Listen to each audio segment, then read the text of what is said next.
Sometimes, if you're going to decide a very close championship, it's fitting to do so in very close quarters.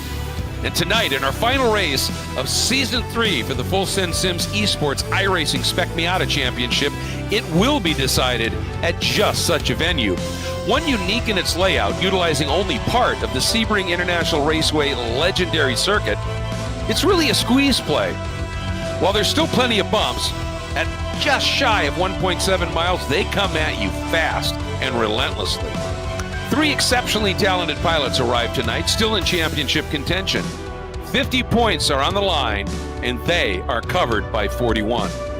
Our points leader is defending champion and very young gun, Camden Hibbett, going for the repeat. Second is a 3-time champ, still young enough to be called the Kid, Morgan Burkhardt, only 18 points back. Or will we have a debut champion in the form of veteran and instructor Benjamin Beans Forrester, currently 3rd.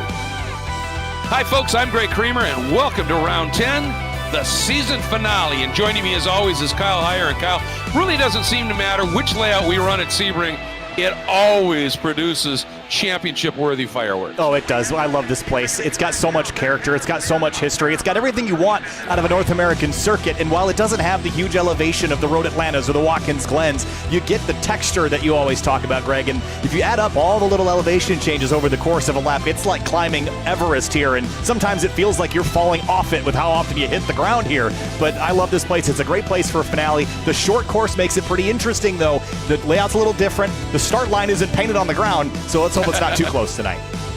Yeah, it's a little tricky at the start. And the other thing that, we don't have the big drafting trains that you can get on the long track, but it's a technical, busy place. And with a big field coming at you and a championship on the line, this should be absolutely spectacular. And we also want to tease you just a little bit, folks. Break between the 2 races. We are going to have an interview with a very special guest from the Veterans Trust, and we're going to talk about some really cool, amazing things that are on the way that are connected to Full Send Sims and even this championship. So make sure you stay tuned for that when we get there as well. But as always, Kyle, any event, and certainly a championship deciding event, starts off with qualifying. And let's find out right now who's doing what, because we've seen every time we look at the points in the stats, it's a pretty direct correlation. If you start near the front, you're generally going to be in the championship hunt. Well, over 30 cars here tonight. It is competitive as it has been all season long. Record field sizes all season in this 3rd season of 2024. So the field sizes are up. That increases the importance of qualifying, as you pointed out, and already lots of times on the board here, about 4 or 5 laps in. The biggest difference, I think, between this configuration and the long course is how many times you get to put in a qualifying lap, because the lap is so much shorter. Yeah, by a substantial margin. And so if you have a moment here, apparently Josh Soto did, you can get around and really get another lap in a big hurry. But it also, the opposite part of the equation comes into play, doesn't it? Here you're likely going to be, if you don't want it, a little more affected by some traffic. Camden Hibbett, you pointed out his status in the championship. He has an 18-point advantage over Morgan Burkhardt and a 1-position advantage over him right now on the racetrack, a 1:18.296 to a 1:18.303. That's 7 1/1000ths of a second between them here in qualifying. I'm not sure that they're going to end here with how much I know they can go quicker, but just interesting to note that they continue to find each other. And it's been a great standout season for Beans Forrester, 3rd in the championship. Again, 41 back from the leader, Greg, but he has put in a great season of effort. Well, I'll tell you what is remarkable about Beans, who we're watching here, what he's done this season is he had to miss a couple of races early, and he dropped outside of the top 10 in the points. And since he came back, every event, while he still has struggled a little bit to get that really great qualifying time, except for the most recent round at Road Atlanta, at Mid-Ohio 2 weeks ago, he's always been able to drive up through the pack. He's the only guy in the top 5 who generally finishes almost 2 spots better than where he qualified. And that has really played well for him, bringing him up to 3rd and still in contention here. The problem is he's dealing with guys like Morgan Burkhardt and our points leader, Camden Hibbett. And the thing about Camden is you look in one column on the points, Kyle, where it says penalty points, not a 1. Camden has achieved what he's done and has done it without getting involved and getting into any penalty point scenarios here. So he's done it incredibly cleanly and very, very quickly. Love this, what he's done tonight. He's given us a heart rate monitor on the screen, already at 115 BPM. And this is going to be a lot of fun to watch it change throughout the night, especially from the beginning of the race to the end of the race. And we'll see how intense it gets as he vies for a title. Really neat little integration. I think a lot of the drivers in this series have put effort into things like this, including Beans Forster, who always gives us those pedal cam shots, and Court Schmidt, who gives us a whole bunch of different angles. And speaking of Court, here is what he's got for us in onboard form tonight. Oh, man. Pedal cam and a rear mirror cam as he goes to work there, leaving turn 7. That is just remarkable. And again, I just love these looks, letting us see how people drive. And I love watching the looks on the faces. There are those who, just kind of seem, perpetually on edge.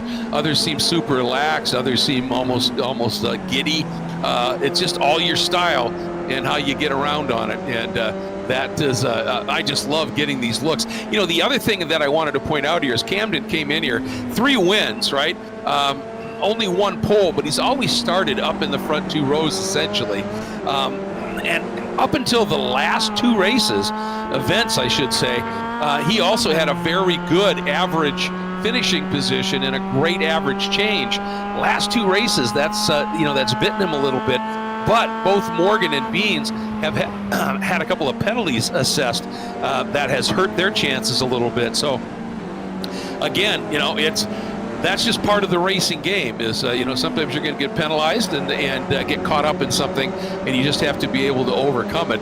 But I love having these 3, and then you've got a former champion, Nicholas Rice-Puto, who's out there to, after a rough season by his standards, he wants to come out with a win. Skip Brock has been close on many occasions. The young man, Andrew Gilliland, has had a breakout season. Deacon Greenfield has been flying. Josh Soto has been super fast this year, but again has been a little bit snake bit. And Jordan Ricksagrini, I'm not sure if Jordan's running with us tonight. He too has had his moments, but the guy that I'm keeping my eye on here really as the absolute outlier that could really affect things here is our good friend Giancarlo Schooler. And he has shown up this year with, to me, a very different mindset. If you remember, he was sort of Olivier Piatek-like in a way. He would just go after it, throw caution to the wind completely. And he's only made 6 starts with us this year, but he has put together 3 wins. I mean, that's a 50% rate and a really good driver's rating of over 120. And I think it's because he's maintained all of his speed, but his decision-making has really improved. And he's going to be a factor tonight. Yeah, I think so as well. James Newell having a very strong qualifying effort up there in 3rd to note him. And also another driver that pops in every now and then here in this championship is Jeremy Fletcher, who's a competitor in the Global MX-5 Cup Championship. And he's going for a little ride there at the exit of Tower Turn. But always good to have star power from the Real World MX-5 Cup Series. Of course, this is, again, aimed and aligned with the Spec Miata kind of driving and rule sets rather than the MX-5 Cup, which is, of course, uses the ND generation Miata. But Jeremy pulling off track and was going to reset here, P10 at the moment, while he gets a brand new car, thankfully. Yeah, now I got a quick question for you. When you have, decide, all right, I'm going to bail, and so you just wall it like that, and your car bounces out in front of somebody who's coming along. Is that, as they would say in Britain, crickets? I don't know what that means. Is it okay? I wouldn't consider it to be such. I mean, you don't get ghosted through or anything. I mean, unless it's a really hard impact and the internet can't keep up. It is definitely an obstruction at times, so you try not to do that. But often, if you're desperate, it's the quickest way to get back to pit lane. Well, I suppose that is absolutely right. Yeah, I mean, he was down it was like 1:10 left. So you want to get going after it. You were talking about, let's keep an eye on what's happening here as we're wrapping up qualifying, and then we can address something really quick. Josh Soto is really hooked up out there, a 1:18.1, and that has him up on top. But wow, 41 1/1000ths of a second back to Rice-Puto right now. That's how close it is on the short track. Look at the gap between Newell in third and Camden Hibbett in fourth. 1/1000ths. From Hibbett to Burkhardt, 7/1000ths. From Burkhardt to Forrester, 69/1000ths. I mean, the top 6 are covered by a quarter of a second. And the top 19 within 1 second. That's how close things are here, Greg, as we head down to the racetrack. We won't get a lot of time to talk about it later, so let's do this now. Full Send Sims and the big support that they've given us, of course, with Court Schmidt. Practice makes podium, as they say. Turnkey simulators, no matter what you're building or what your aim or mission is with a racing sim, Court Schmidt and Full Send Sims got your back, Greg. Oh, and they do it with military precision. That's where he learned the sim game. He's a real-life, real-world driver. Yeah, you bet. FARA joined us this year, and that's the Formula and Automobile Racing Association, a Florida-based series, and they have been absolutely superb. Jose de las Casas will be racing with us tonight. We've also had some other people that run FARA because they have a pro Spec Miata championship among many of the other items that they're doing. It's been really cool. Great to see. 3P Logistics, one of our 2 wonderful presenting sponsors that have been with us since the onset of this championship, that do just amazing trackside support, logistical support, race car storage, along with Final Turn Motorsports. Same deal. They are just absolutely phenomenal. Driver development from the very start of licensing the way to the end of the line in pro racing. And then, of course, Wine Country Motorsports, your one-stop shop for sim racing gear and a Full Send Sims turnkey and custom simulator dealer now. So that's great news to have as well. So those are the sponsors. And the one thing I wanted to allude to, you were talking about Spec Miata and SMX or Spec MX-5. There's going to be a change in how things unfold next year in the championship, with 2 championships being run, one for Spec Miata, and based on the request of so many of our competitors and the rapid growth of SMX in SCCA and others, there will be an SMX championship. That will become the one that will be televised and will be sort of an invitational, so you can learn your craft in Spec Miata and then make that step. So really exciting stuff on the horizon, Kyle. Have a look at the air temp and track temp. 81 degrees Fahrenheit, 99 track temp. That's not so bad considering we're here in Florida.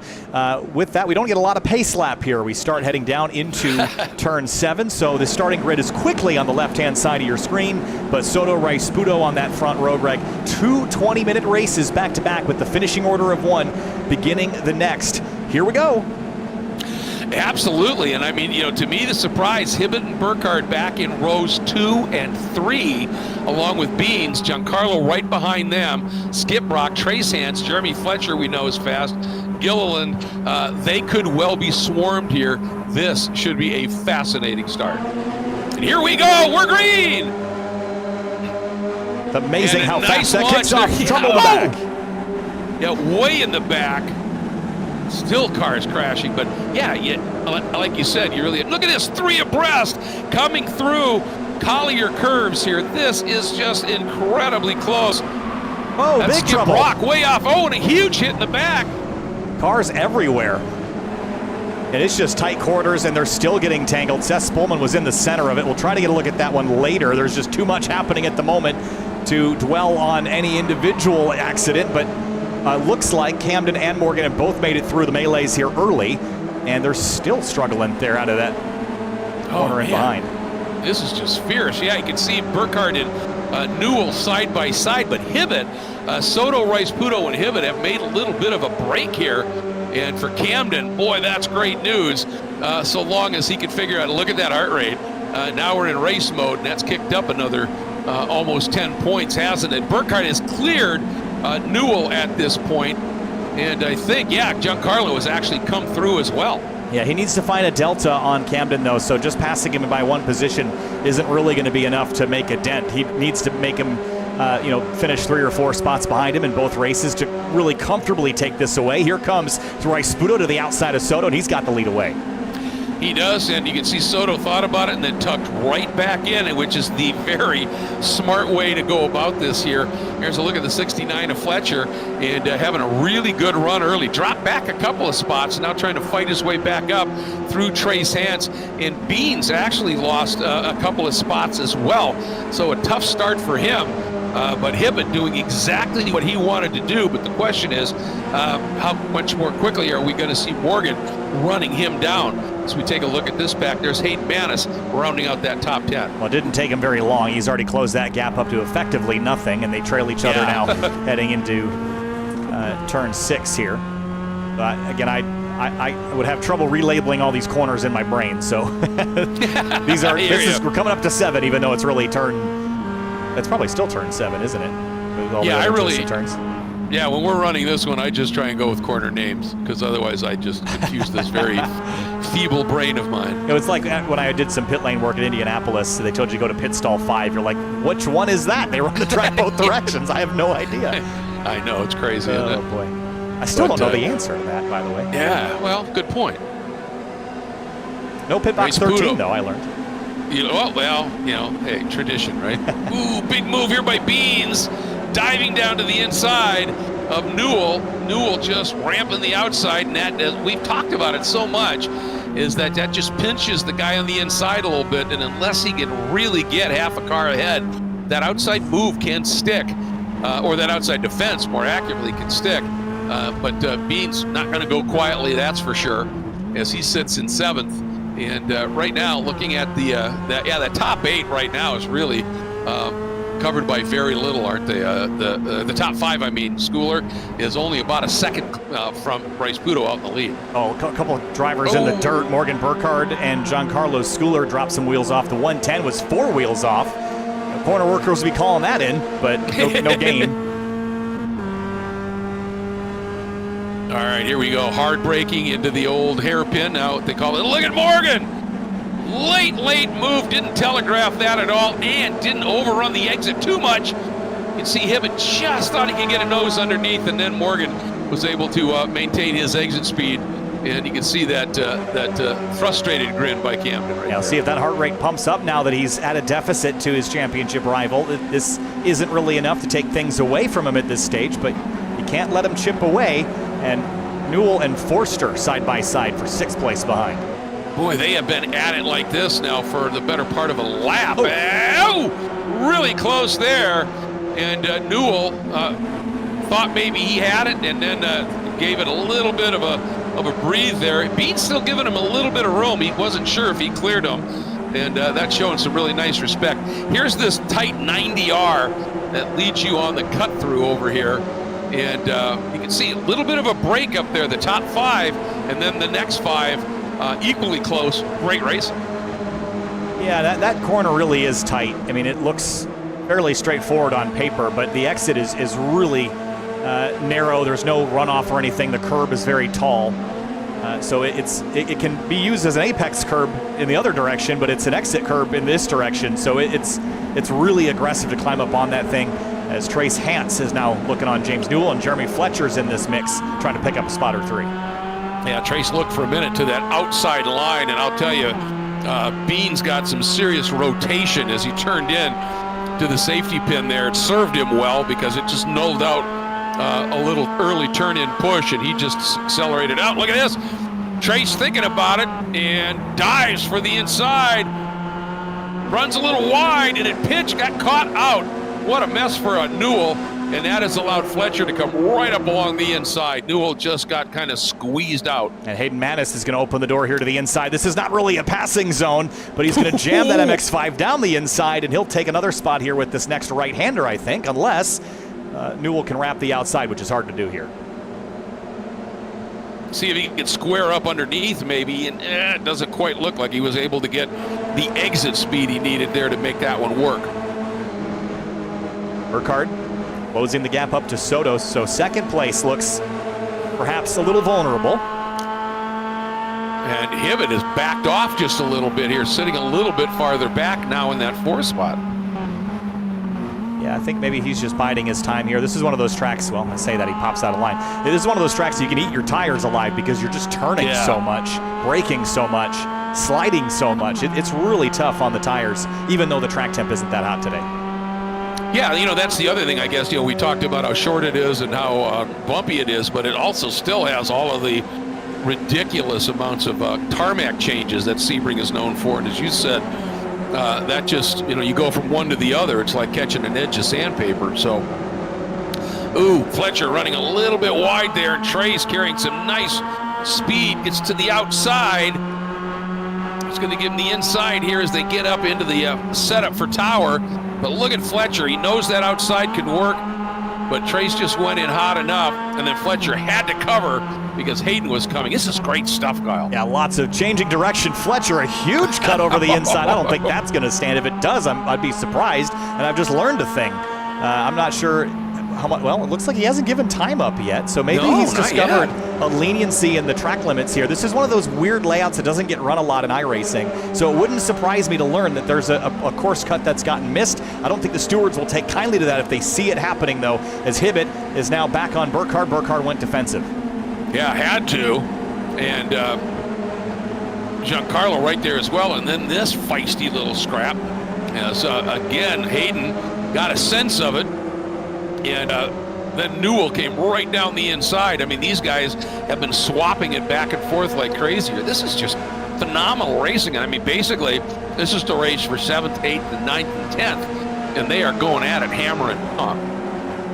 Annis, again, overlap here into Cunningham, and if you can stay on the right for this next left-hander, he can't, but if you can stay out there, you can usually carry that. The next few corners are all right-handers. Will I'll tell you, fade to 10th. Yeah, I was just going to say, well, you catch that curb, though, near the exit, if you overrun it like that, you can see that Newell's car really took a huge hop, didn't it? Nicholas Rice-Buto's having a pretty solid race out front, I have to say. Yes, he is. Just ran a lap that was a 10th and a half better than Joshua Soto. Burkhardt was able to match it. Camden was a little quicker, but no one's really been able to take the fight to him, and we're almost halfway through this race at this stage. Oh, well, this racing has been so great, but this is what Rice-Buto needed, I think. Because he had, he's had poles, he's run near the front, but he always seems to have been caught out in something, or just a bad strategy moment or something. And he's had the speed, and I think this is a track where it's a lot more difficult to be able to use a draft pack to do anything. So a driver who's really on here can make a difference, I think, Kyle. So right now it's the cars we have in this breakaway. It's back to Beans in P6 at the moment. Yeah, he's run these guys down. Remember, it wasn't that long ago. He was battling with Hansen, Fletcher, and Newell. And Beans has really put in some really tidy laps here and closed this down. I do think it's tricky to pass here. So if you have a slower locomotive at the front of the train, that's not to say that Rice-Buto is not pulling his weight here, but it is important to note that it's not like you can just draft right by him like it is at Road America. You've got to set it up for a couple laps, and that creates little pockets of energy like this where you've got an opportunity to run the field down because they're all kind of trapped in behind each other. I think right now it's behind Soto that they're bottled up behind.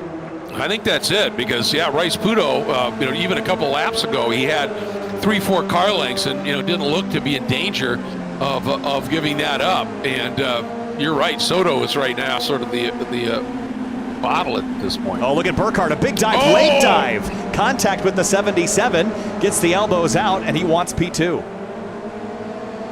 And he's still there, and Soto's going to squeeze him for everything he possibly can, of course. Look at this, and then coming right up on them, Camden he's going, all right, I guess I'll go with the guy here, with Morgan. Morgan's inside, Soto, can he stay out there? Squeeze Morgan's exit, he did. Watch that heart rate, 122, 124, he's in the battle now, 126. He's in the fight for P2 and for a championship, 127. And look at that smile right in the midst of it. He can't, Soto. I don't know if that was, he had to give up that space and run wide because Burkhardt didn't leave him track, or whether it was just he carried too much speed, but boy, these guys are using a track and a half right now, still side by side. You know who's loving this? Rice-Buto. He's gained 2 seconds on the field in this last lap. And so here's a thought. Obviously, Camden would love to beat Morgan, but if he finishes right behind him in both races, he's champ. Right. Unless they're racing for 15th and Beans wins everything. So how hard is he going to press here? Well, you can't lose look spots. At Skulu. And Schooler's going to dive underneath Burkhardt too, and he's going to get tangled with Beans. Oh, yeah, I think he missed a shift. Yeah, that didn't help. And that cost him even more time now to race Spudo. Nicholas could run away and steal a race win here without even having to try at the tail end of this race. Yeah, we're coming up on only 8 minutes to go. Now Burkhardt and Hibbett and Soto, that's second, third, and fourth now, and then Beans. Here's this little Fletcher, Newell, and Mattis battle going. Check back in. Just, how cool is this racing? More things change, the more they stay the same. Yeah, exactly. Trace has been able to ease away just because of how cut and thrust this stuff is. Look at Mattis trying to open that up. I think he was thinking if, just in case Newell moved left, he'd dive down to the inside, but Newell used an attack on Fletcher to cover that move. Look at Fletcher defend. That was a really aggressive early turn in. And you can't really say it was a block because he turned to the apex. Yeah, we've seen Fletcher be very aggressive, but he's got the skills in these cars in the real world. A lot of these drivers do, but he is one of those that has made it to a pretty high level of MX-5 racing. And down towards turn 7, Burkhardt and Hibbett fight for P2. You know, one of the guys that was taken out in the start, just giving a look here, was Andrew Gilliland, and Todd Burris has come again, but I think he too was one that got involved. So that's a shame. Todd Burris leading that FARA Pro Spec Miata Championship in the points, and really a treat to have him running with us here. There he is. He's 2 laps down right now due to the problem early, but running some really quick laps, as you would think, from a Pro Spec Miata points leader. Oh! Brakes glowing on the 69 of Fletcher. He is getting after it, isn't he? And for second place, Hibbett was all over Burkhardt. Burkhardt's sliding a little wide here. They've made up a little ground on Rice Spudo, but nothing significant. I think this battle will be for second. They're running out of laps. Yeah, I don't see that. You know, it's 2.5 lap, or, sorry, 2.5 second deficit. Now maybe down to, yeah, there it is, 2.5. I just don't see how they can run him down. And so the question now, I think, is for Camden. You know, do I worry about defending on Soto, or do I attack on Morgan here and try and you know, pad my points margin here? This is going to be the fascinating study. You remember Bean sitting back there in that 5th spot, 4th. In the battle here, this quartet still in with a chance in this championship. Remote though it may be. Just over 5 minutes remaining in this race. And Burkhardt took a little chunk again out of Rice Spudo, but I don't think that's where the goal is. The goal is to keep that 132 car behind him. And if he can do anything, I mean, he can't drive the other guy's car, Greg, but he can sort of facilitate situations where Soto or Forster could overtake the 132, and that would kind of pad Burkhardt's advantage here, and that's something that he'll need. Yeah, absolutely. You know, and that's got to be in his mind. You know, I was just caught a shot at Giancarlo in the background. I wonder if he didn't get a slowdown somewhere, but it just appeared. That could very well be. You know, car just suddenly laid down on him. Yeah, it took him right out of the mix. He's still running pretty good lap times, but not as good as he was before. Yeah, exactly. So now second place. These two have kind of separated themselves from the rest of the field. Soto and Forster battling behind, and then Rice Spudo on his own out in front. And so the championship hopefuls are nose to tail on the racetrack. Why do they keep finding themselves in this position every single season? Yeah, it's pretty amazing, isn't it? You know, it just speaks, I think, incredibly well of, you know, both of them have an amazing skill set. There's no question. And there are others that, you know, get there frequently. But these guys just seem, it's just always there. It's just there.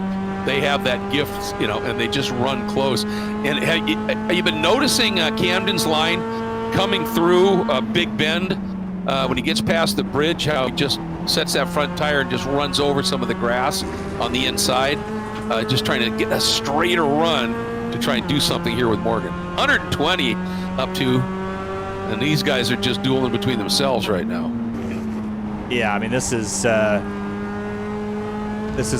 pretty impressive to maintain this heart rate. Yeah. I mean, if you're up too much past this, it's not something you want to sustain for a very long time. Exactly. But this is a sport, Greg. Yeah. An e-sport, but it is a sport regardless. Well, you know, the people who have said, is racing a sport? Look at the heart rates when you're sitting in a sim in your living room. You're not literally getting pounded around on this track. You're not literally feeling the G loads and all of that. Yeah, this is a sport. I've said to many people, oh yeah, tell me any other sport where after 2 hours of competition, you could have lost 15 pounds of fluid weight, which is what IndyCar, stock car, Formula One drivers can have happen here. Look at Beans taking a little run. He's going the long way around here, but he's trying to move up, slip through here on Soto. On the outside, he's actually going to carry some pretty good speed through here, and I think he'll have this spot. Yeah, he did that really nicely. To make a point about the heart rate for Camden there, I think he's maybe practicing to ask the girl at the prom. You'd be calm, cool, and collected if you're at 120 BPM all the time. You're like 30. Yeah, no. Yeah, exactly. Yeah, that's nothing. Yeah, cool, calm, collected. Yeah. All right. Coming up on 2 to go, 2 minutes, so that's what, probably 3 laps? It should be 2 at the stripe. So, 2 this time. 3 right now. Wherever that stripe is. Yeah, which is not any of the stripes that are painted on the racetrack, Exactly. which is unfortunate. I think there's sector lines too, which is the funny thing. But all right, Morgan, big defense here. And here comes Hibbett on the outside. Is he going to try to outbrake him here, then over-under on exit?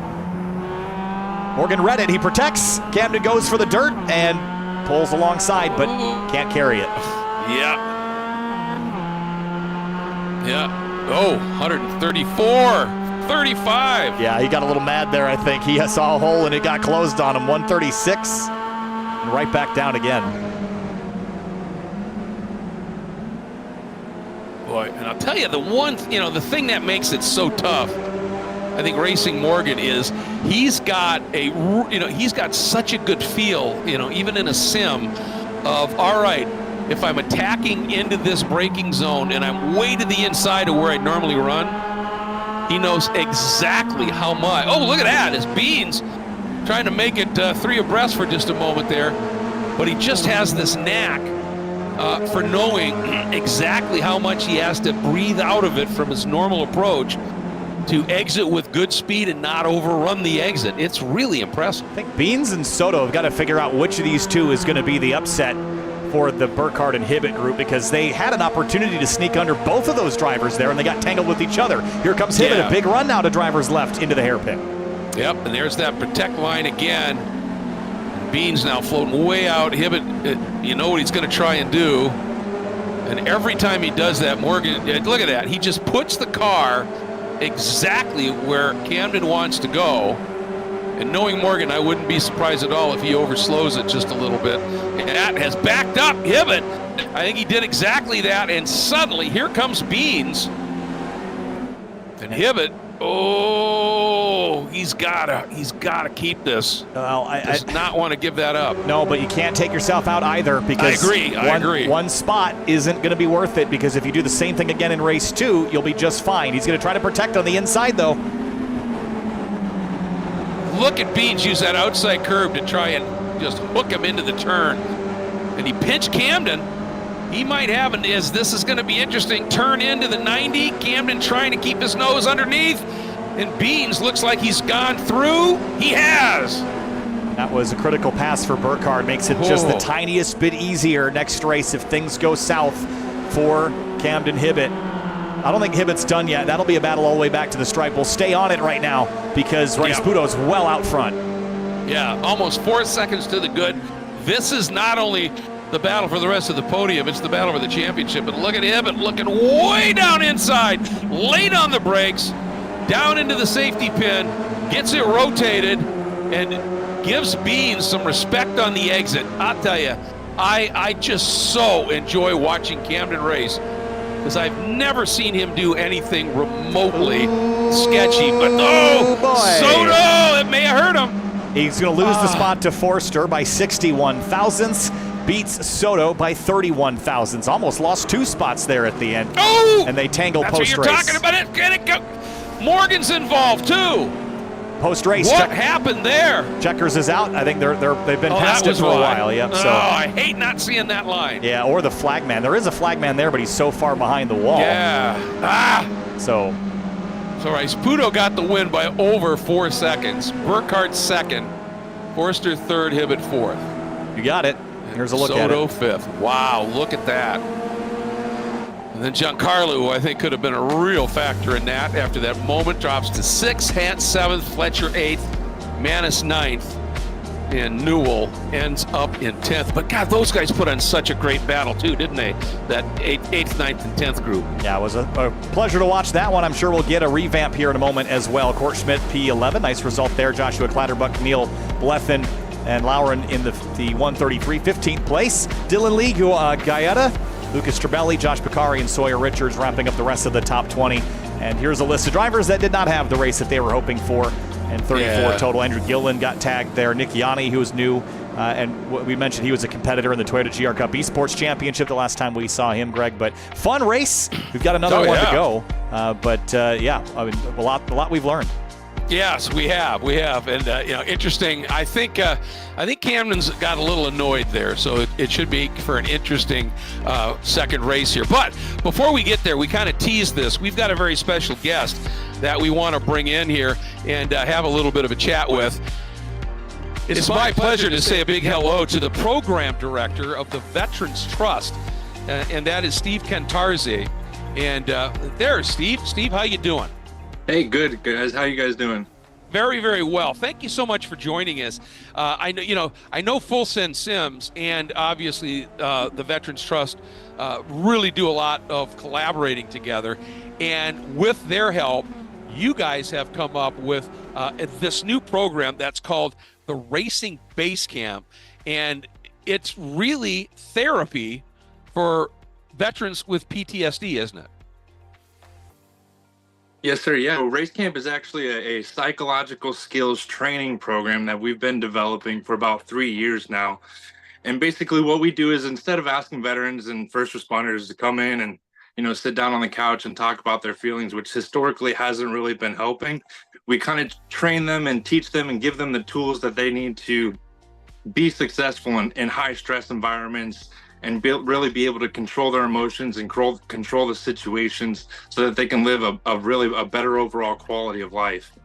And, we do that. If I can take you, go ahead. Sure. No. Go ahead. Yes, absolutely.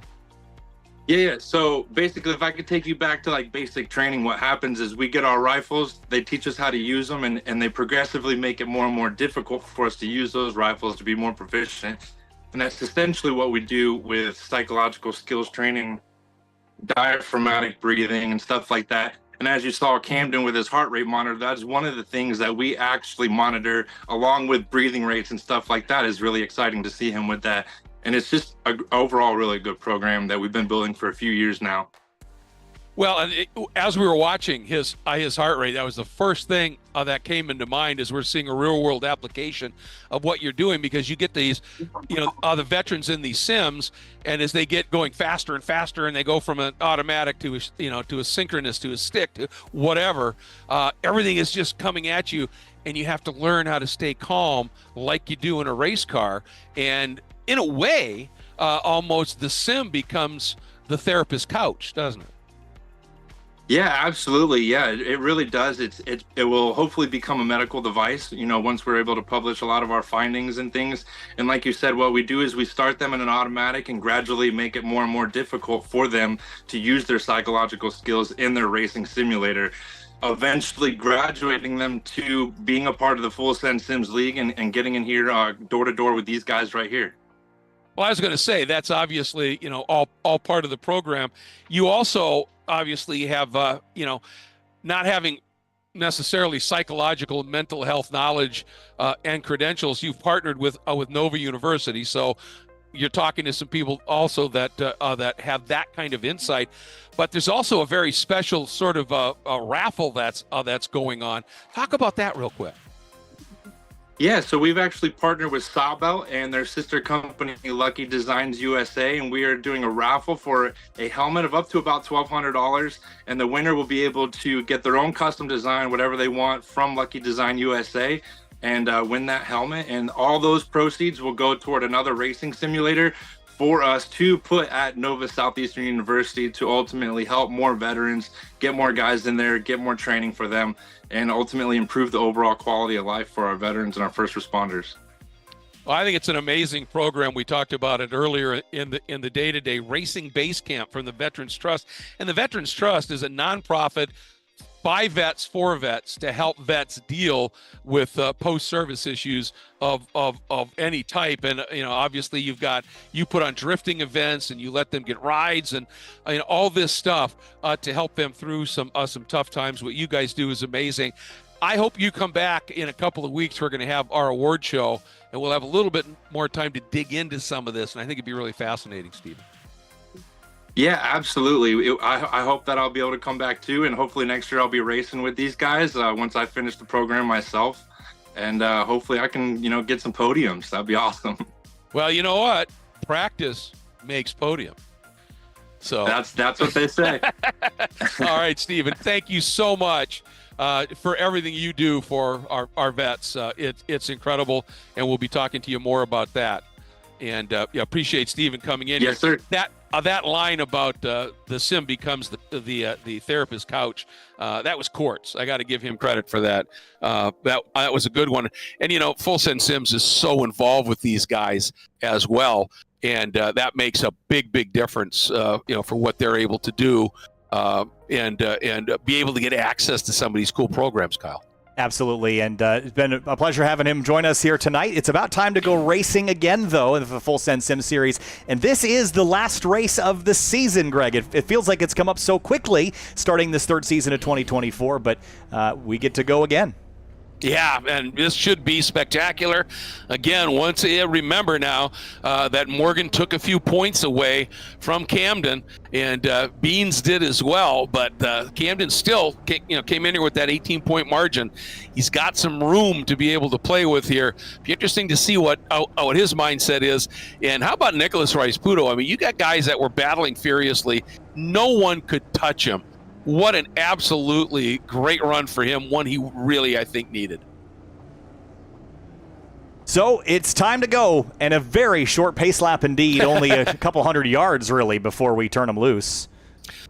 All right, here we go, and this time Burkhardt on the outside of the front row. Will he be able to make the move, or will Rice-Puto be able to hang on and go to the front once again? The pace car is just going to disappear here in real short order. And we are going to be going racing for the final time of 2024. Here we go, onto the straight. Pace car pulls off real late, and when it does, it goes green effectively before the pace car is even off the track. So as soon as that pace car peels off, Greg, we're going. All right, let's watch for it. Let's listen for it. On board with our race winner and pole sitter. We're green, last time for 2024. Rice-Puto has the inside, but Morgan timed it really well. He's got maybe a quarter of a car length out in front. Rice-Puto just flows into the turn. But Burkhardt, look at that. The speed he carried around the outside, and boom, just that quick. Morgan Burkhardt has gone to the front. That puts Hibbett in third, and Hibbett going to be looking at Rice-Puto. Morgan defends there, could slow up his exit. Opportunity here for Camden. Morgan goes for the defense, and it's going to be three abreast here. And finally, Hibbett just has to say, I can't. Oh, spin behind, and it's going to be a track blockage right at a terrible spot on the racetrack. Everybody's going to be in this from about 10th on back. And thankfully, the leaders got through it. There's Jeremy Fletcher. He's destroyed. More cars caught up in it. Court Schmidt and more. My goodness. Just absolute roadblock there. The point I was going to make was that Camden Hibbett got himself in the wrong place on the racetrack, got buried now in a couple other cars with Schooler and Forster. And Burkhardt's, only got one other driver to battle. So this is exactly how Burkhardt needed this to go. Yeah, and right now for Camden, he is willing Nicholas Rice-Puto to have an amazing race. And you can see Morgan there chatting. Might even be chatting with Camden as they are teammates. But here comes Rice-Puto, who's got some real speed tonight. And now let's see if he's going to be able to do what Burkhardt did and just use that outside line and roll some great speed. Burkhardt has to pinch a little bit. Oh, boy. Oh, so close. There's Giancarlo. who's quickly come up into the mix here. And he too could have a real effect on this championship, but Rice Puto is through, and Camden right now is going to be very grateful for that. Drops a tire in the dirt there, Camden does, but they bunched everybody back together again. And I think what's going to be nice about the rest of the field having that big calamity in the rear view is that it kind of filtered everybody back out to where it's just sort of your typical top 7 or 8. And that's going to make it a little more predictable to race around. You're not going to have anybody that's up here that typically isn't. They kind of all know the rules of engagement here. But yeah. 17 minutes from now, we're going to know our winners and our champion. It's going to be interesting to me whether Soto is going to be able to muster some additional pace here. We saw him strong early and then drop a little bit. We know he's fast. So that's going to be, I think, something to really keep an eye on here. But look at this. Hibbett, this is as, for lack of a better term, squirrely as I've seen him in a while. Just off the track in lots of different spots here. I know he's trying to roll as much speed as he can. And look at this. He suddenly comes up, finds him the shot to get along the outside of Morgan. And Morgan defending. He sees Beans there. Beans going to dive down inside Camden, but Camden able to fend him off here.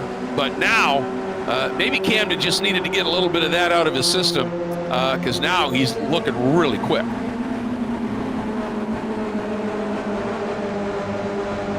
And with Rice Puto now starting to pull away, he has had exceptional pace tonight on his own, and battling amongst the rest of the field.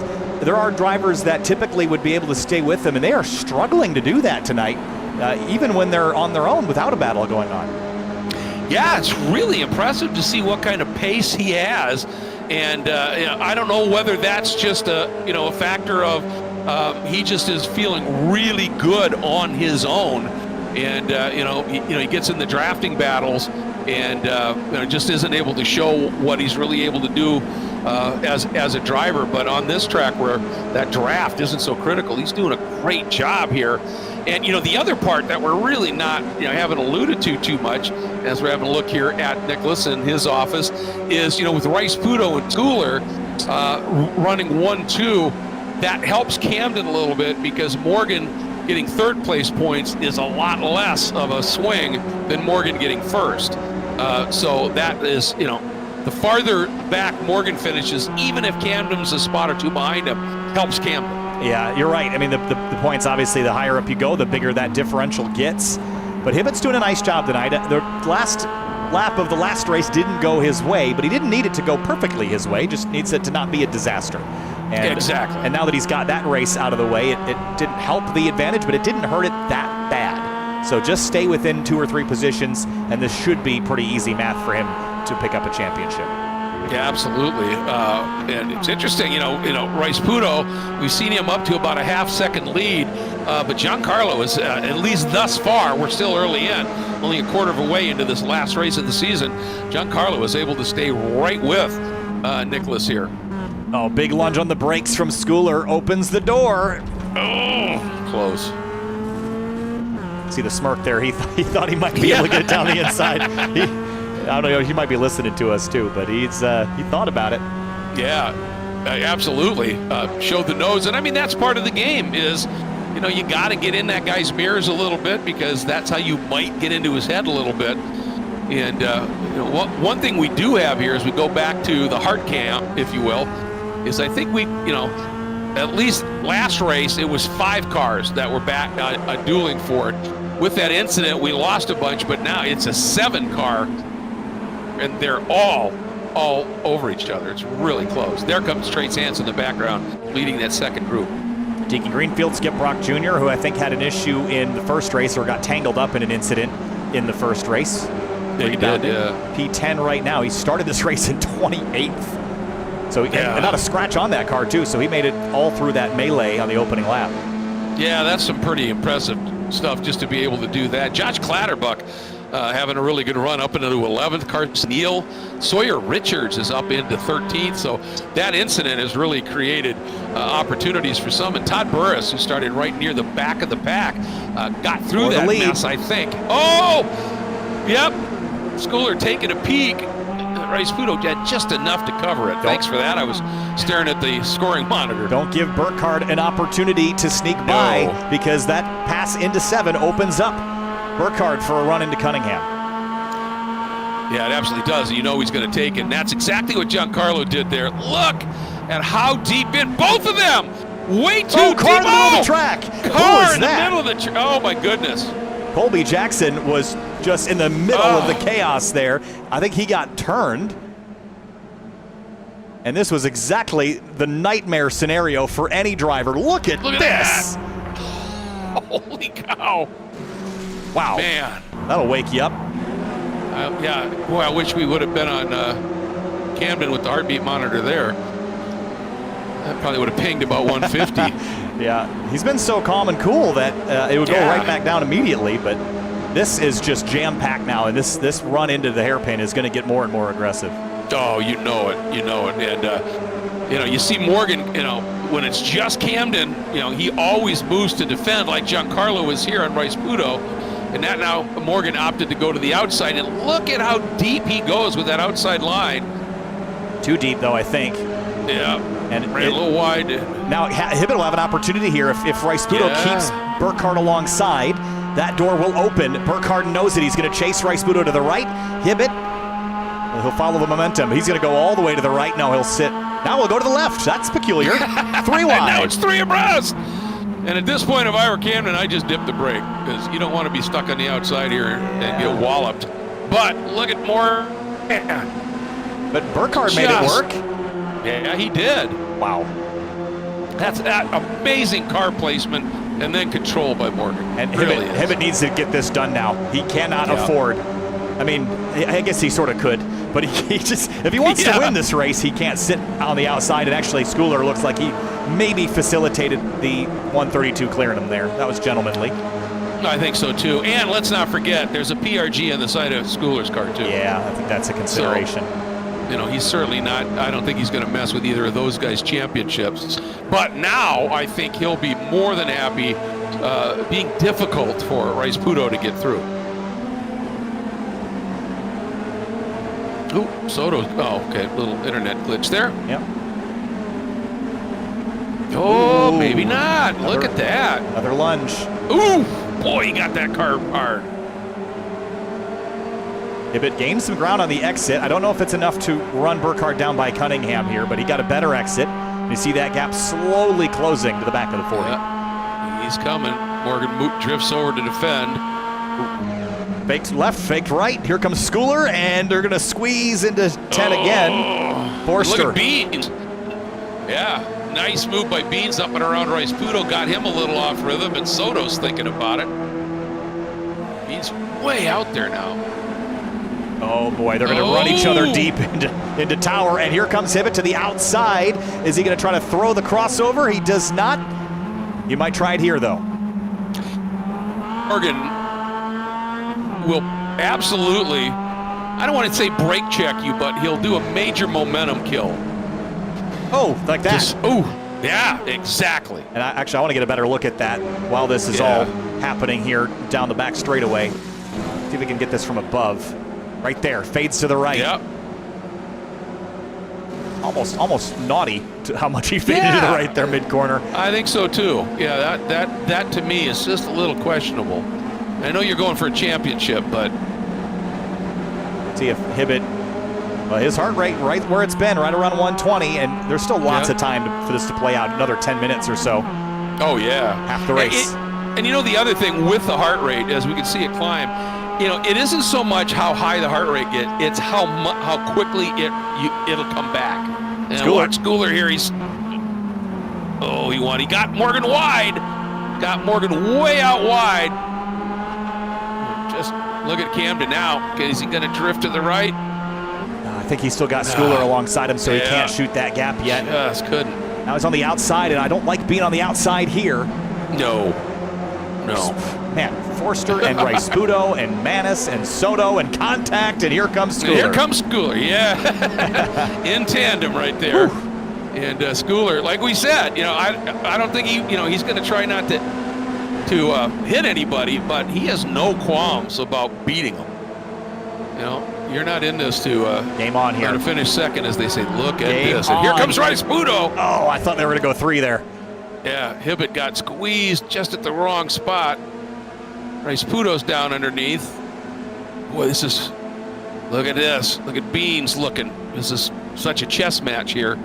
Here's the turn in, and Morgan from the outside can run some good exit speed. Giancarlo gives him a lot of room.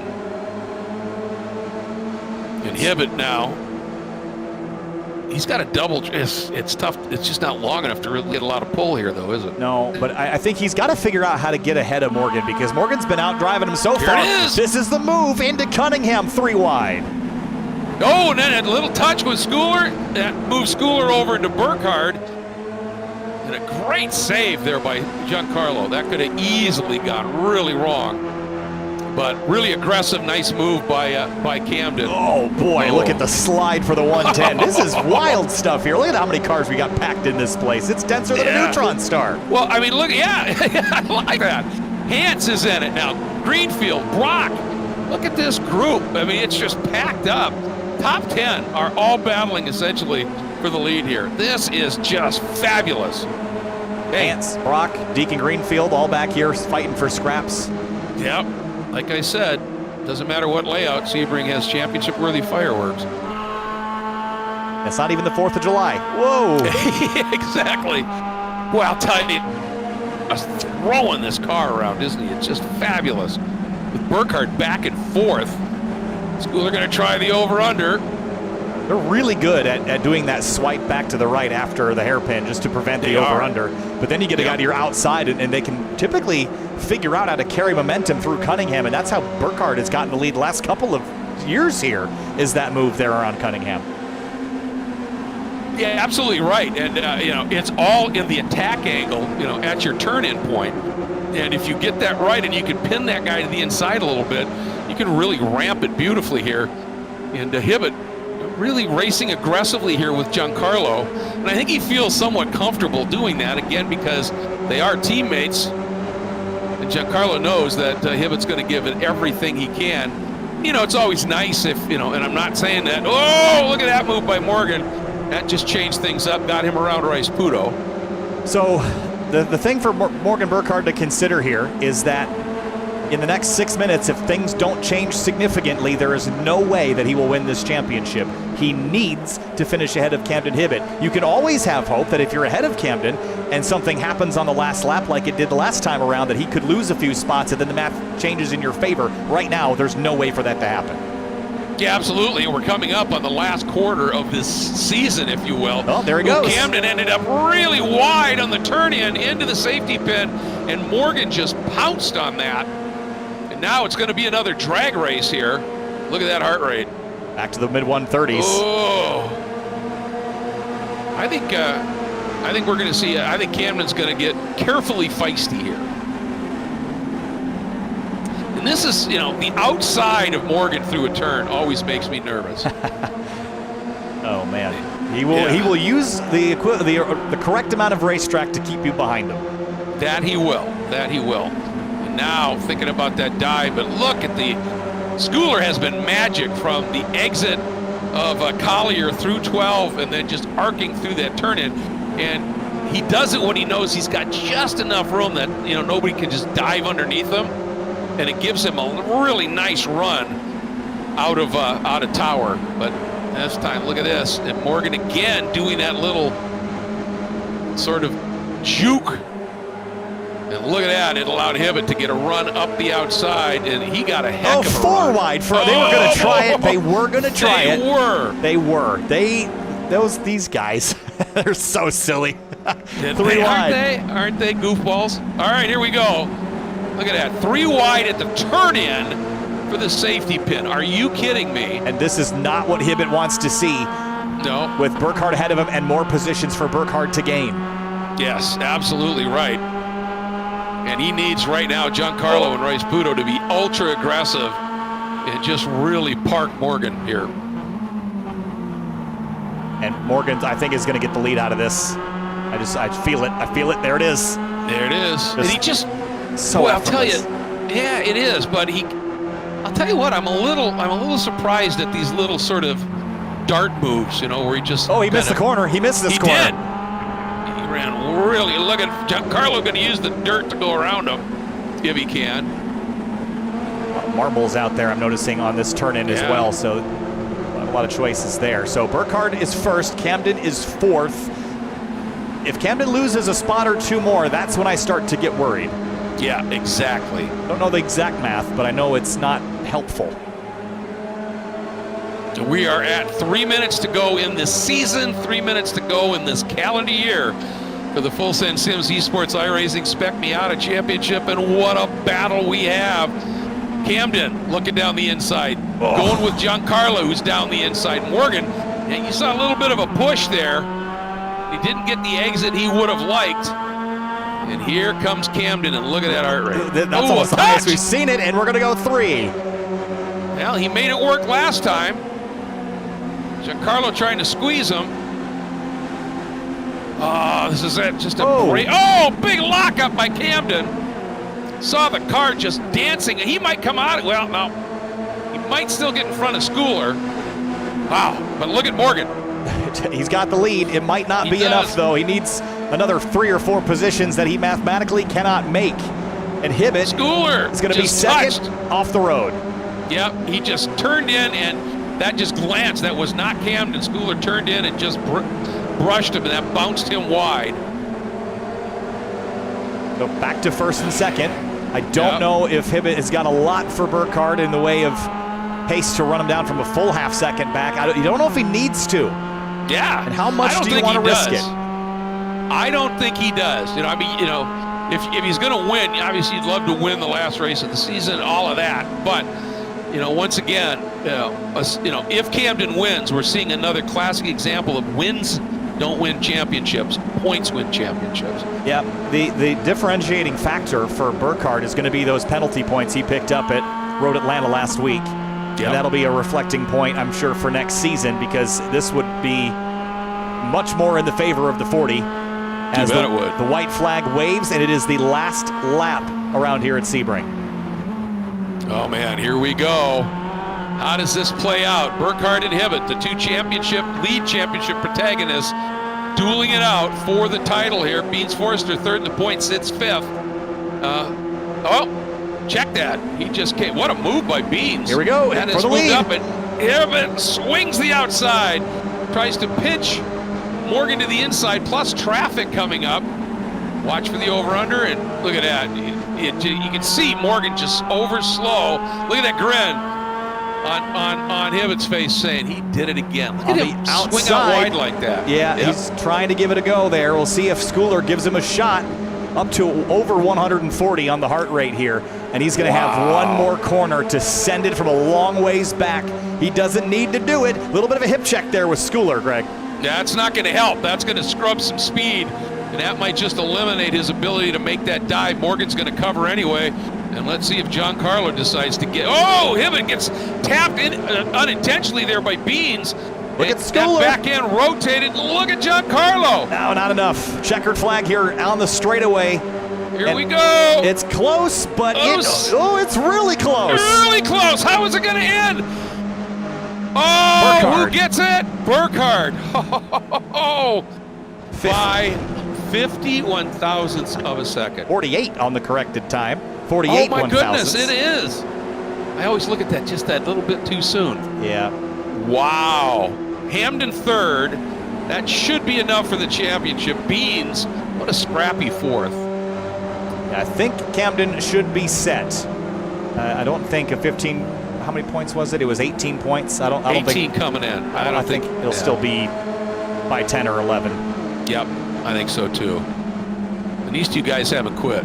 No, they'll race each other on the cool down lap too. We'll take a look at the race results while that's going on. But what a race, and this track, it puts on something, doesn't it? It sure does. I mean, it doesn't have the mystique of the big, track or anything, but it is racy in these cars. Look at that margin of victory. Camden Hibbett, another 6/10 back after a couple little rubs here and there, sitting 3rd. Beans, what a scrappy race up in the fourth race. Puto, pole, ending up in fifth. Hayden Manis, nice fight back by him. Skip Brock, who had to come from a ways back after problems in that first race, to seventh. Same for Deacon Greenfield. Great run for Deacon. Josh Soto up in ninth, and Trace Hans sitting in that 10th spot, Kyle. And looking on to page number 2, and Carson Neal, we didn't really talk about him a lot tonight, but P11, Joshua Clatterbuck. Seth Spolman rebounded from a crash in race 1. Same with Jose de las Casas, Sawyer Richards, and Dave Brown. And then Josh Picari. James Newell had a great qualifying effort, couldn't parlay it to a top 10 in the second race. Court Schmidt, 19th. Got involved in a wreck, unfortunately, not of his own doing. Dylan Lee, 20th, Greg. And here's the rest, of which several had incidents and things that took him out of the fight. Yeah, we had that big one, and again, Andrew Gilliland caught out, Jeremy Fletcher, Burris, some guys that if they'd been near the front, they would have been in that scrap. But nonetheless, just a shout out here to Jose de las Casas. That's a really stout top 15 run for Jose, and of course, he's part of the ownership of Farah, and just nice to see him wrap the season up with a really, really solid top 15 finish. Well, we've got drivers to talk to. Let's first talk to Giancarlo Schooler, who came home in second in this race. P2 for Giancarlo in what was a pretty exciting night. That was, I'll tell you, the excitement tonight and the aggression level was way, way up. I want to hear your perspective on how things went tonight and take us through it. Yeah, Morgan and Camden being in the championship battle, but they were, I didn't want to interfere in that anyway. But at the end of the day, I wanted to come out here and try to win a race. So, going into the night, I was trying to do whatever I could to get on the top step of that podium. Got some front end damage early in race 1, which kind of hindered my straight line speed. So that wasn't great. Made it super hard to move up from, I think, 6th it was. I ended up finishing. In race 1, Morgan tried to do whatever he could to get the championship in his hands, and Camden the same. So I try to respect both their championships, and I got to the front for a little bit, led, but ended up finishing P2 in a great finish. Well, I'll tell you, we had a couple of looks at you while you were racing on your face cam. And, while some others, the grin seems to be joyous and everything, yours seemed to be a little bit like twist the mustache a couple of times, because you had some amazing arcing runs, especially into, turn 13 or tower. Your line from way wide to the turn-in point there was spectacular.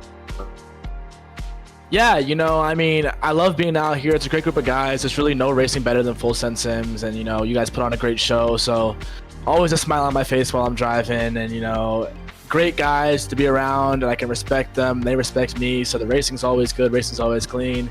Yeah, there's some door banging here and here, but, it's all a good spirit, and we all like it.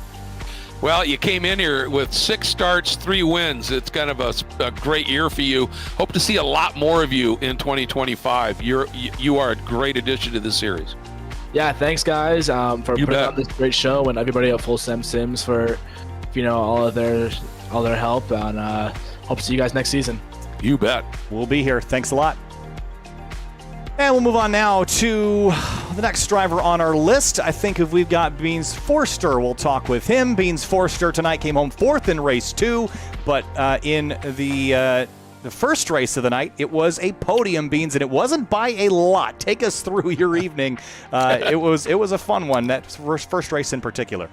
Again, it's Sebring Club delivers. It always does, and it delivers tenfold as when it's the last race of the season. So I don't remember.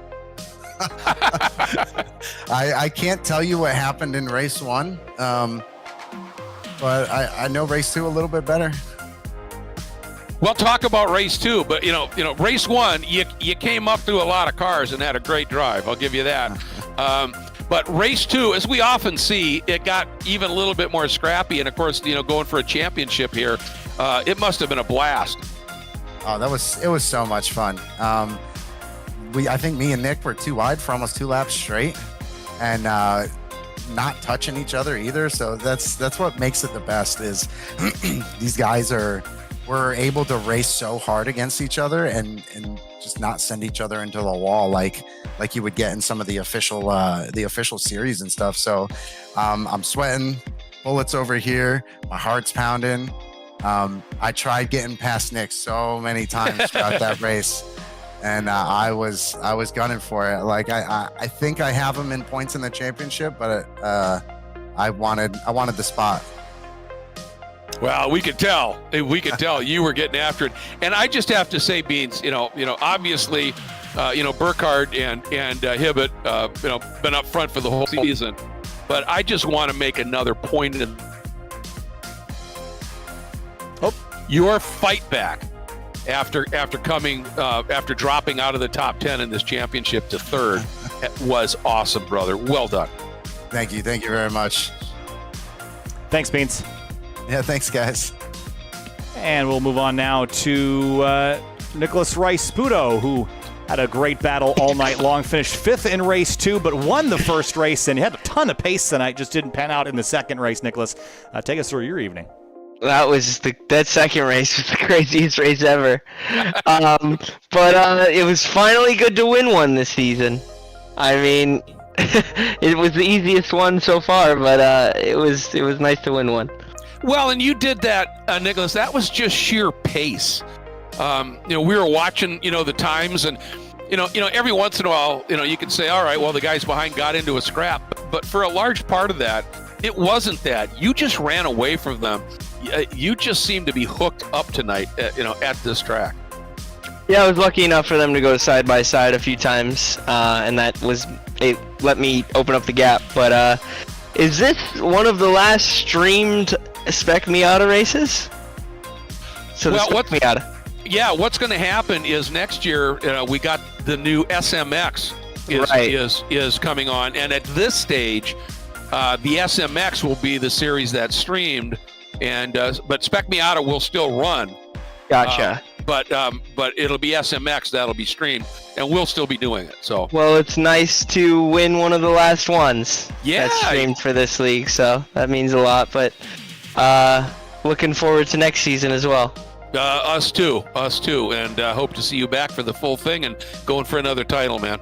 I will. If I could stay out of trouble in some of the earlier races, I definitely think I have a chance. So. Yeah, we know you do. So yes, yeah, make good on that for us. All right. Thanks, All right, guys. bud. Thanks for the great season.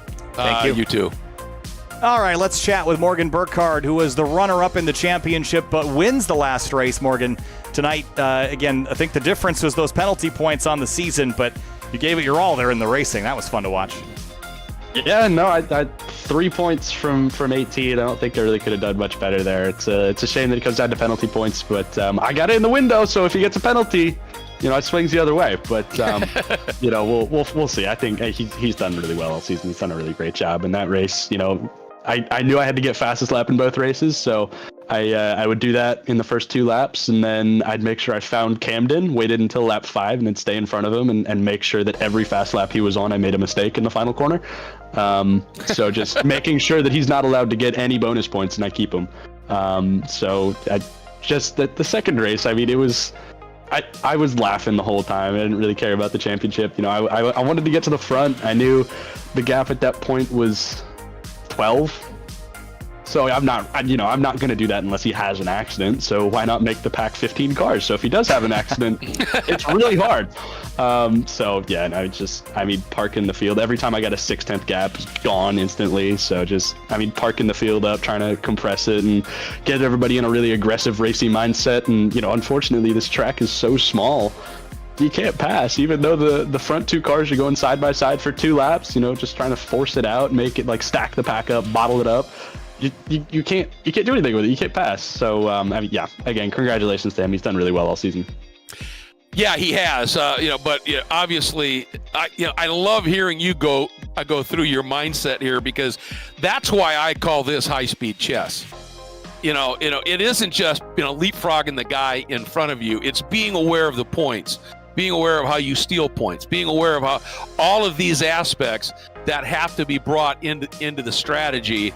And the other thing that I've just got to say it again, Morgan, your ability to come into a turn way offline, way to the inside, and still be able to absolutely judge it perfectly, to turn in, track out, and have as much exit speed as you possibly can.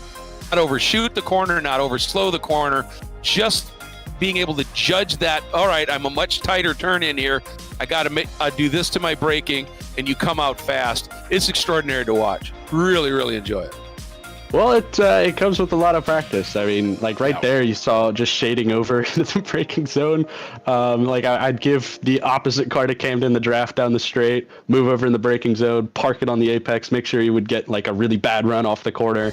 Everything possible to make sure he can go as far back as possible. And it's knives out. It's not real ethical, but when it comes down to it, it's part of it. And I had a blast tonight. These guys are so good to race with. You can just go side by side and really just trust everybody. It's awesome. Yeah, and you did that once at such perfection coming out of the safety pin that he lost like 3 spots. Yes. So yeah, well played. And again, just such a treat to watch you race, man.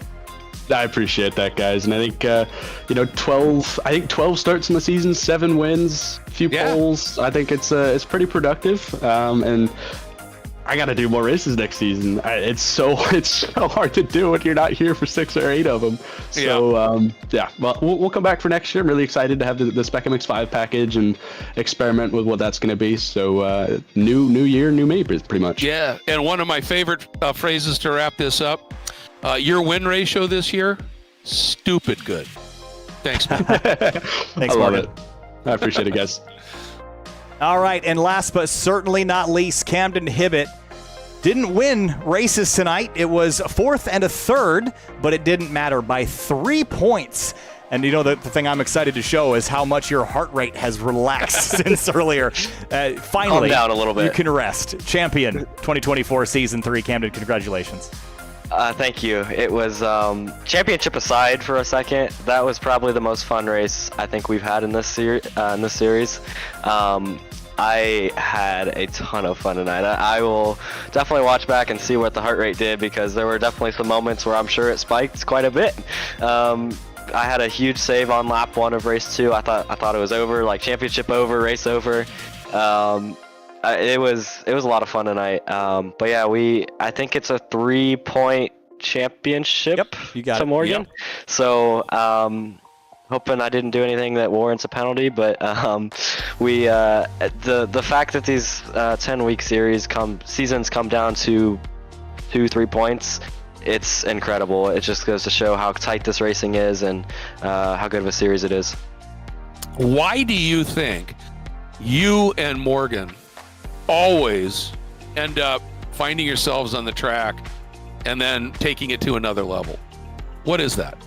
I think it's because, honestly, I think we have figured out something with this car, and honestly, I don't even know what it is, to be exactly. Yeah.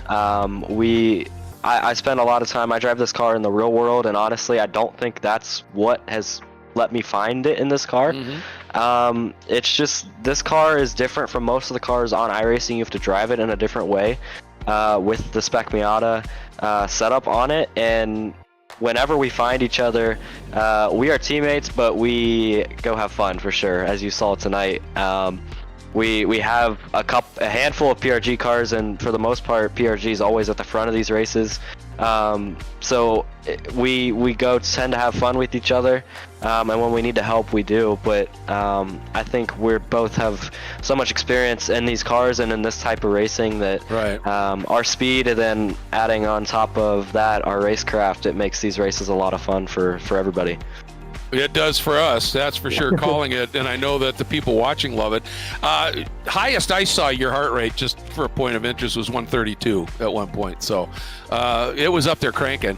I want to wrap up my part of this just to say, obviously defending a championship's never easy, first of all. And you have done that, and you've done what you've done in a relatively short amount of time. Which talks a lot about your skill set, and there's no question of that. But out of the top 5 in the points, you were the only one with no penalty points. And to me, that really says something about a person, about the way somebody goes racing, with respect, racing clean, and doing it on talent. And because of that, man, you're a champion again. I appreciate it. I did not know that stat. That's pretty cool.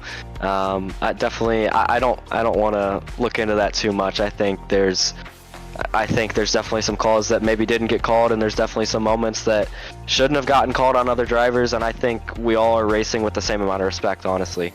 This series is really hard racing. It's really clean, and for the most part, we leave each other just enough room to make it through the corner. And I think that's what makes this series so good. Yeah, it is pretty cool to come away with no penalty points, but at the end of the day, I think with how close everybody is, I think this is how this series races. And with the SMX series coming in 2025, I think we're going to see more of the same. Maybe even some better racing with the weight taken out of the car. I think 2025 is going to be a special season for FSS, and I can't wait to get into it. Well, we can't either. It's going to be a tough winter, to not be out, talking about you guys every night. But again, congratulations in all seriousness. Two-time champ, Camden, just phenomenal. Very proud of you, and just a joy. Thank you. I appreciate it, guys. I just do want to give a quick shout out to my parents, everybody that's helped me on the racing side, Byers Automotive, Rainier Construction, Westerville Automotive, Aussie Sales, Team Spirit Custom Trailers, Autosmarts Radio, and then the Racing Prodigy team. We're going racing in the Radical SR1 in real life because of iRacing.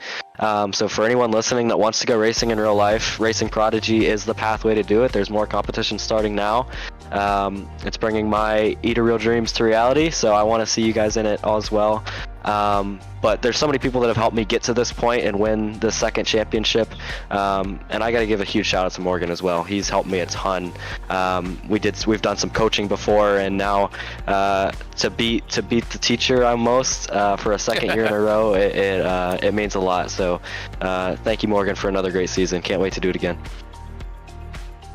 Thanks so much, Camden. Appreciate it. Congratulations. Thank you, guys. Well, Greg, a great season, great fight by 3 points. That was a lot of fun. And final thoughts on Season 3 of 2024. Well, I think Camden said a lot of it, right? The championship coming down to 3 points. And yeah, there's drops and all that, but in the end, when you factor in how close these drivers race, and it comes down to 3 points at the end, is absolutely spectacular. Obviously, big changes coming up next year. Camden alluded to some of them. There'll be some changes in the format of the schedule. We'll be laying all of that out for you on the award ceremony show. That will be live on YouTube Tuesday night, November 5th. That's Tuesday, November 5th, 7 p.m. Eastern Time. We'll be live with the award ceremony and take you through what's going to be happening in 2025. Couldn't be more excited about it on a number of different levels. But we want to wrap this up by just saying thank you so much to all of you who have tuned in for this entire season and for all of 2024 and earlier, perhaps. And again, huge thanks to Full Send Sims, to Farah, to 3P Logistics, to excuse me, sorry, still fighting a little bit of a cold here, to Final Churn Motorsports, to Wine Country Motorsports, all of those sponsors, and most of all, a huge thank you to Finney and DeCuna, doing an incredible job, as always, with setting up the cameras for this. And Kyle, you make Tuesday nights and every Grid Life event that I do with you an absolute treat. Wouldn't trade it for the world. Thank you, my friend. Always a pleasure, Greg. Can't wait to be back next season. Bigger, better, stronger. And you'll see less on the Sim TV side if you're watching it over there. We're winding things way, way back, but Full Send Sims is what's sticking around. So should allow us a lot more time to focus on the energy of this series. Really excited about that. Thanks so much, and we'll see everybody again next season.